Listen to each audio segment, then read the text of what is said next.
Number 24. While entering a freeway, a car accelerates from rest to a rate of 2.4 meters per second squared for 12 seconds. Draw a sketch of the situation. All right, let's draw a little dot here.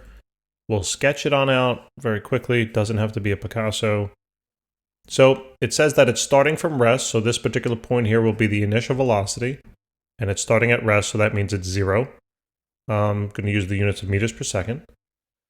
And it says that it accelerates, right, at a rate of 2.40. So the acceleration over this whole distance covered will be 2.40 meters per second squared. And it accelerates over the time frame, right, of 12.0 seconds. So from the initial point to the final point here, it's 12 seconds. So I'll put the time right here, 12.0 seconds. And I also don't know, right, the other part of this is what's going on at the ending point or the final point. And, you know, really the most notable thing to note would be that the final velocity here is something that we don't know at the moment.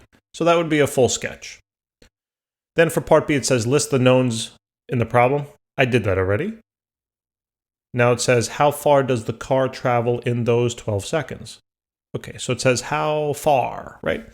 So we're looking for a distance. So we want to know, let me just change the color here. So we want to know what the distance is over this span, okay? Or in other words, the displacement. The distance and the displacement would be the same in this problem. But let me just use the term displacement. It's a little better, okay? So I'm looking for x, all right? So let's see. We're looking for x. We know the acceleration, we know the initial velocity, and we know the time. So take a look at the upper right-hand corner and see if there are any equations that have those variables in them, in which case we know all of them except for one. And it looks like I'm going to land on number 2 here, right? That looks pretty good. So if I write that down, so the change in displacement is equal to the initial velocity, right, multiplied by time, plus half of the acceleration value multiplied by time squared. So the displacement, or the change in displacement, is equal to the initial velocity, which we said was 0, right? The time was 12.0 seconds, plus 1/2 times the acceleration, which was 2.40, times the time squared, so 12.0 squared. Okay, now just doing some math, that part cancels out. Now just plug the rest into the calculator. So it'd be 0.5 times 2.4 times 12 squared. Okay, so we'll do 3 significant figures. So it'd be 173 meters. Now why meters? Well, because look at the distance values in the other variables, right? Look at the acceleration specifically. It's meters per second squared. So therefore, my distance that I calculate should be meters. Okay. So part C is done. So this is the answer to part C. And this whole part here was part C. So it says to solve this part, first identify the known. No. Okay. Skip all the way down to D. What is the car's, let's highlight it now. What is the car's final velocity? So solve for this unknown. Okay, just find the car's final velocity. So again, I know, so I can use a couple of different equations potentially. So let's see, we want to find the final velocity, and we know now these 4 things. We know the initial, we know the time, we know the acceleration, and we also just calculated the distance, right, or the displacement.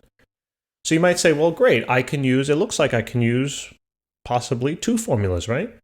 It looks like we can either use the first one at the top or the 4th one, right, from the top. So either one will work, but in my opinion, one of these is better than the other. Not because one is more mathematically sound, they're both great formulas. But one involves us using our calculation of displacement in the calculation then for the final velocity. So this one, I would have to plug in the displacement value. But let's say you made a mistake, and you made a silly mistake, let's just say. That means if you found the wrong displacement, and you plug in the wrong displacement into this equation, now your final velocity will be wrong. So why take the chance, right? If we use the first formula up here, all of those values were just given to us. So we could still make a silly mistake, but there's a lower probability that we would have, right? Because we're really just copying stuff. We didn't have to do calculations and worry about signs and make sure you square it and all this, significant figures, blah, blah, blah. So let's just use, for part D, let's just use the first one. So the final velocity is equal to the initial velocity plus the acceleration times time. So we're looking for the final. We knew that the initial was 0. The acceleration they told us was 2.40, and the time was 12 seconds. So now simply just plug it on in. So it's very quick. So 2.4 times 12 works out to be, and again, 3 significant figures, so 28.8 meters per second. And that would then be the final velocity.